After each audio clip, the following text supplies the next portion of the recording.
नमस्कार। कहानी गोल्ड में आज सुनिए हिंदी की जानी मानी स्वतंत्र लेखिका, पत्रकार, संपादक और अनुवादक सुमन बाजपेयी जी की लिखी कहानी बराबर की साझेदारी। जैसे ही वृंदा ने वरुण से विदा ली और वह ट्रेन में सवार हुई तो बहुत हल्कापन महसूस हुआ उसे। एक अध्याय के अंत होने जैसा सुकून उसके भीतर था।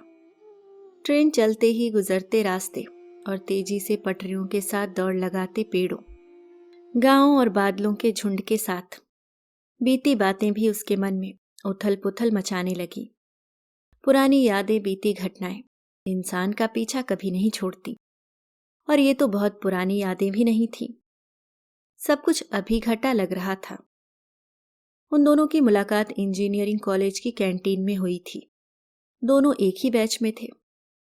क्लास में जाने पहचाने चेहरों से जब कैंटीन में मुलाकात होती है तो साथ बैठकर गप्पबाजी करना, किसी विषय पर गंभीरता से चिंतन करना या कंपनी देने के लिए कॉफी पीना बहुत आम बात होती है।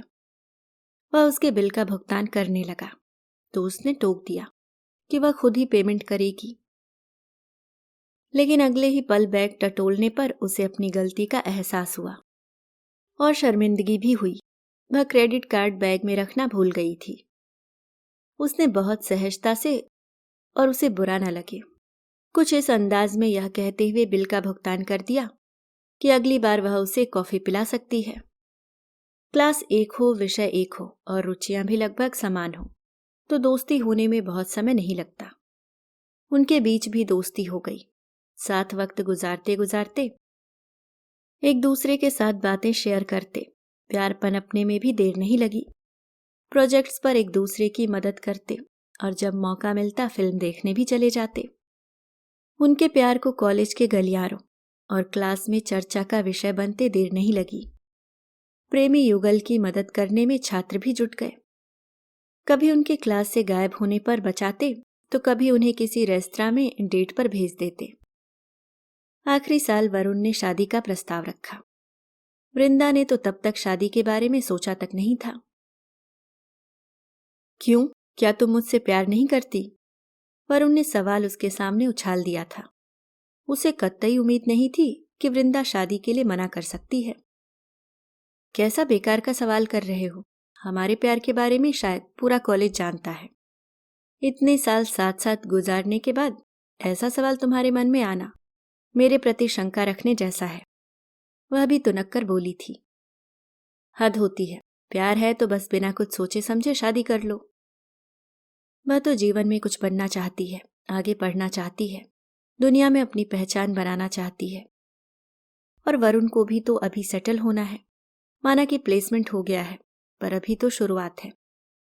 क्या नौकरी पाने के सिवाय उसके और सपने नहीं हैं? उसके तो हैं। मैं भी नौकरी नहीं करना चाहती और पढ़ना है मुझे, कुछ अलग करना है। वैसे भी मैं एक पारंपरिक पत्नी की भूमिका निभाने के लिए तैयार नहीं हूं। उसकी स्पष्टवादिता से भौचक रह गया था वरुण। कोई आखिर इतने अच्छे लाइफ पार्टनर को इंतजार करने के लिए कह सकता है? लड़कियां ऐसा नहीं करती और उनके परिवार वाले भी हाथ आए ऐसे सुयोग्य वर को कभी हाथ से जाने देना पसंद नहीं करते। लेकिन दिक्कत क्या है? नौकरी मिल ही गई है। अभी किराए पर घर ले लेंगे, फिर धीरे धीरे सब चीजें जुटा लेंगे। हम दोनों कमाएंगे तो परेशानी नहीं होगी। हम एक दूसरे से प्यार करते हैं, एक दूसरे को अपना दिल दिया है, तो हमारी साझेदारी भी बराबर की होगी। हम एक दूसरे से कोई अपेक्षा नहीं रखेंगे, मिलजुल कर सब काम करेंगे। लेकिन वह आश्वस्त नहीं थी। आखिरकार वरुण के बहुत बाध्य करने पर वह शादी के बंधन में बंधने से पहले कुछ साल साथ रहने के लिए तैयार हो गई। लिव इन रिलेशन के लिए किसी ने स्वीकृति नहीं दी, पर वृंदा खुद के लिए रास्ते स्वयं ही तय करना चाहती थी। वृंदा को आईआईटी मुंबई में दाखिला मिल गया तो उन्होंने उसके पास में ही एक छोटा सा फ्लैट किराए पर ले लिया। वरुण की जॉब ऐसी थी जिसमें वर्क फ्रॉम होम की सुविधा थी। वैसे भी उसका ऑफिस घर से बहुत दूर था, इसलिए यह व्यवस्था उसके लिए सुविधाजनक थी। पहले कुछ महीने तो किसी जादुई एहसास में डूबे बीते। वह सुबह उसके साथ कॉलेज तक उसे छोड़ने जाता। उसके वापस आने पर दरवाजे पर उसका इंतजार करता मिलता। दोनों एक साथ रात का खाना बनाते और दिन भर की बातें शेयर करते। हवा में प्यार घुला हुआ था, उनके रेशे रेशे में प्यार पगी बातें लहराती रहती। साथ रहते रहते प्रेम की पींगे झूलते झूलते धीरे धीरे वास्तविकता से भी सामना होने लगा। फिर ऐसी चीजें दिखने लगीं जो पहले या तो दिखाई नहीं देती थीं या वे देखना नहीं चाहते थे। शुरुआत हुई छोटे छोटे मुद्दों के सिर उठाने से। न तो तुम ऑर्गेनाइज्ड हो, न ही साफ सफाई का ध्यान रखते हो। पूरा दिन घर में होते हो, फिर भी कोई चीज करीने से रखने का तुम्हारे पास समय नहीं होता। बिखरी हुई चीजों के बीच बैठकर काम कैसे कर पाते हो तुम? वृंदा खीज उठती। घर आकर वह पढ़ाई करे या बाकी सारे काम, लेकिन वरुण बेपरवाह बना रहा। पूरा दिन बिस्तर पर बैठा, कभी लेटकर काम करता, यहां तक कि खाने की प्लेट भी बिस्तर पर पड़ी रहती। कभी नहाता कभी नहीं, गंदे कपड़े वॉशिंग मशीन में डालने तक की जहमत न करता। कम से कम प्लेट उठाकर किचन में तो रखाया करो, बर्तन और किचन साफ कर दिया करो तो मुझे कुछ मदद मिल जाएगी। कपड़े तो बदल लिया करो, गंदे कपड़े कभी पलंग पर कभी कुर्सी पर छोड़ देते हो। मैं आकर यह सब संभालूं या पढ़ाई करूं या घर के बाकी काम करूं? बराबर की साझेदारी वाली बात भूले तो नहीं हो ना तुम? वृंदा बहुत कोशिश करती कि वह झल्लाहट न दिखाए, पर उसकी खींच शब्दों से झलक ही जाती। बिल्कुल नहीं, कल से तुम्हें शिकायत का कोई मौका नहीं दूंगा, वरुण हंसते हुए जवाब देता। लेकिन वह कल कभी नहीं आता। बेशक एक दो बार जूठे बर्तन सिंक में रखे जरूर मिले। वृंदा को लगा कि वरुण खाना बनाते समय केवल किचन में खड़े होकर उससे बात करता है, मदद किसी भी तरह की नहीं करता। क्या तुम आलू छील दोगे? दाल चावल भी धो देना, वृंदा ने एक दिन कह ही दिया। यह सब कैसे करते हैं मुझे तो नहीं आता। पर उनका जवाब सुन वृंदा चिढ़ गई, पर धैर्य रखते हुए बोली, कुछ मुश्किल नहीं है, एक बार करोगे तो सीख जाओगे।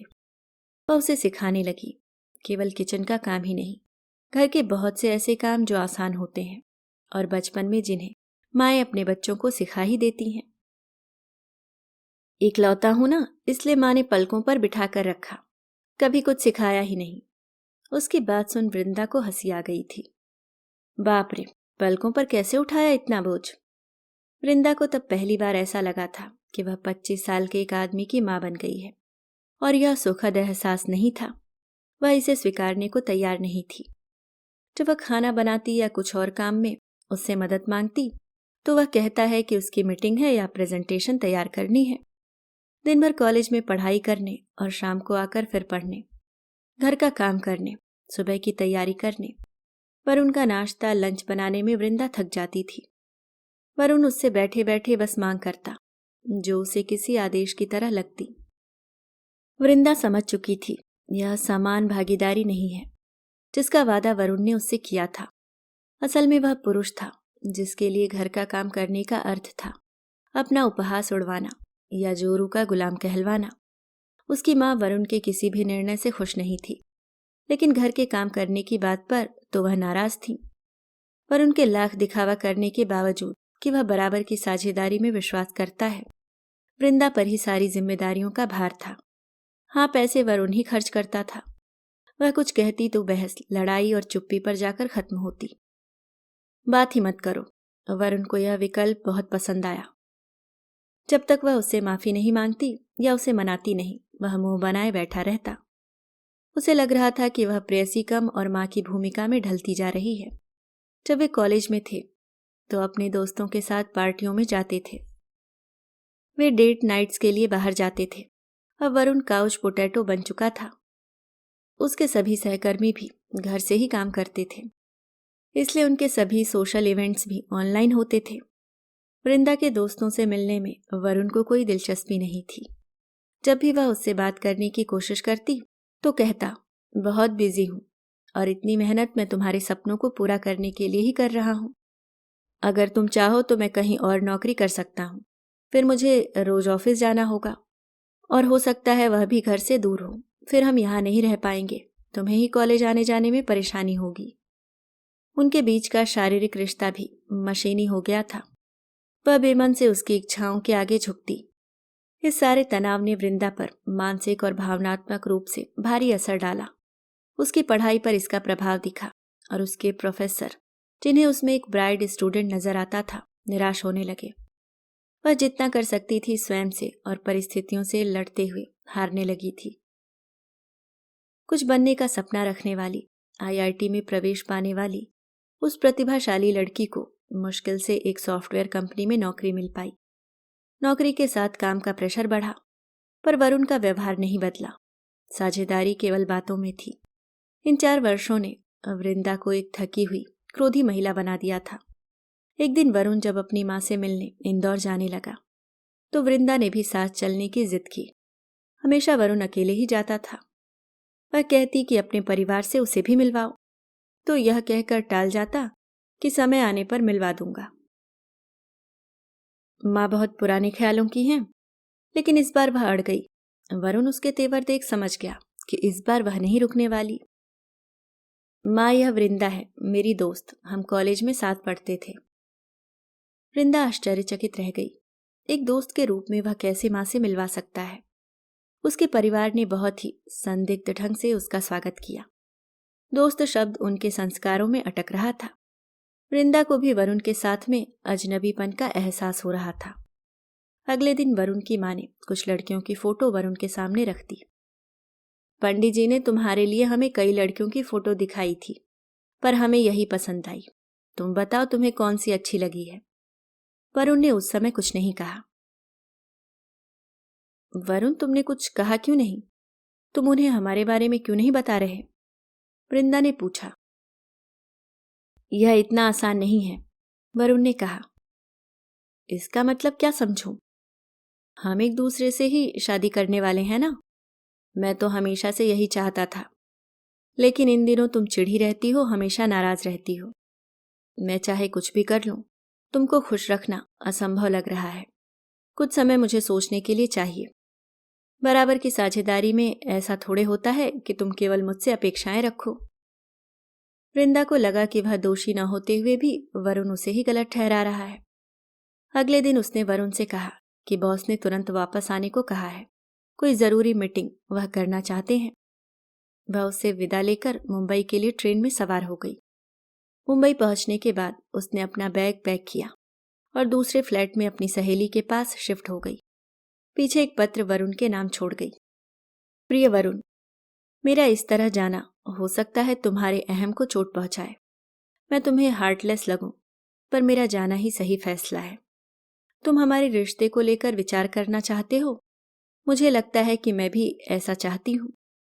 तुमने कहा मैं एक गुस्सैल इंसान बन गई हूं और तुम चाहे जो कर लो, मैं खुश नहीं होती। अगर मैं तुम्हारी जगह होती तो आज की स्थिति में किसी भी तरह से बाध्य होकर शादी नहीं करती।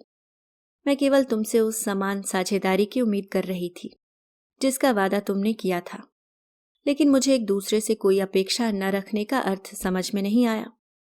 मैं समझी ही नहीं कि बिना किसी अपेक्षा के समान साझेदारी कैसे कर सकते हैं। बराबर के भागीदार बनना चाहते हैं तो अपने साथी से अपनी भूमिका निभाने की अपेक्षा रखना गलत कैसे हो सकता है? एक दूसरे की दुनिया का हिस्सा बनने की उम्मीद करना अनुचित कैसे हो सकता है? लेकिन हमारी तो दुनिया ही अलग हो गई। तुम मुझ में माँ ही ढूंढते रहे, जो केवल तुम्हारे हर काम को पूरा करने के लिए दौड़ती रहती थी। तुम्हारे बचपन ही क्यों, वह तो अभी भी दौड़ती है। यह वह जीवन नहीं है जिसकी मैंने कल्पना की थी। तुमने आज तक जो कुछ भी मेरे लिए किया है, एक दोस्त होने के नाते मैं तुम्हारा उसके लिए शुक्रिया कह सकती हूँ, पर मेरे प्यार को जो तुमने चोट पहुंचाई है, उसके लिए मेरा तुम्हारी जिंदगी से चले जाना ही सही निर्णय है। वृंदा। अभी आप सुन रहे थे समकालीन लेखिका सुमन बाजपेयी जी की लिखी कहानी बराबर की साझेदारी। उम्मीद करती हूँ दोस्तों कहानी पसंद आई होगी। अगर आप चैनल पे नए हैं तो सब्सक्राइब करना ना भूलें। धन्यवाद।